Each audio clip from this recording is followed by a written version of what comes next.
Okay, here is the quick course on imaginary numbers. It all started way back when they came up with the idea of imagining that there could be some number that is the square root of -1, and such an appropriate letter, I, for the imaginary number. You can read all about it. There's a good book out there called The Story of the Square Root of -1, Imaginary Numbers. The idea is simple, that if we allow for this imaginary number I to be the square root of -1, all sorts of math results. So for instance, I to the 1 power is just itself, that's I.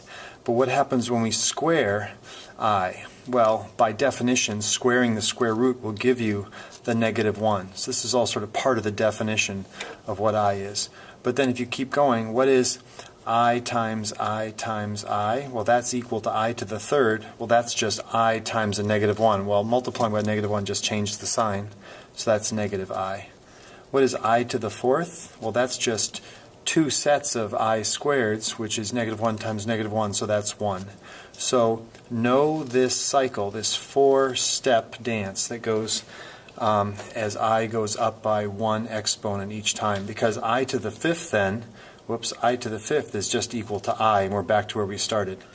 So we're going to do problems where you get I to like the 123rd power. What's that equal to? Well, that's going to be I to the 4th power. That's equal to 1.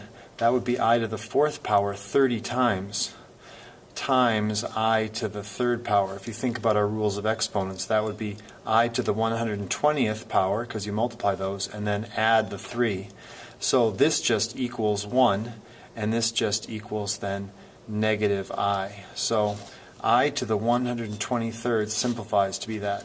Okay, so we can do all sorts of simple math with this sort of thinking, in which case we are going to be able to deal with what are called complex numbers. So for example, 3 plus 2i. That's the type of answer that might come about when you solve the quadratic formula and you get a negative under the square root. And we can, for instance, multiply complex numbers. Here are 2 different ones. 2 plus I, we'll keep it simple. And when we FOIL this, we get the first being 6. We get the outers being 3i, and the inners being 4i. And then the last bits, that's going to be plus 2i squared. But remember, I squared is -1. That makes that -2. So that makes that 4 plus 7i. So anytime you multiply 2 complex numbers, you're going to wind up with a complex number.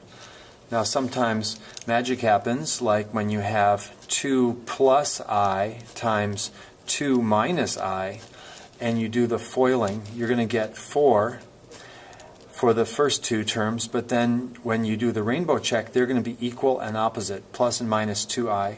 They'll cancel out, and then you get minus I squared, but that's just that's just 1, and then a -1, and then when we subtract the -1, we get 5. So you can see that when you multiply those 2 conjugates together, you get a whole number. Okay, that means we can do simple division. We could divide 7 plus 2i by another complex number, say 5 minus 3i. And to divide, all you do is multiply top and bottom by the same thing, because that's just equal to 1. And it's whatever this is, 5 and 3i, but then the opposite signs. So it's a conjugate, and you get a pattern like we had down here. Okay? So that becomes 7 minus 2i. And whoops, sorry, I'm going too fast here. That becomes 3 plus 3i, and this becomes 5 plus 3i, because they've got to be equal to 1, like I said. So this is the conjugate. So when we multiply that, we'll get the 25. The rainbow bits will cancel out. Don't even bother to do that. But this will be then minus 9i squared. But that always goes away and gives you a plus. So this equals, in the denominator anyway, 34.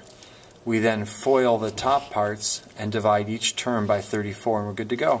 So what does that give us? That gives us 35, and then 10i and 21i is plus 31i.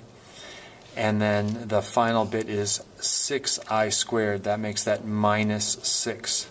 So that gives us then 29 plus 31i, all divided by 34. So you just divide each of these by 34 and simplify if possible, and that is your complex number.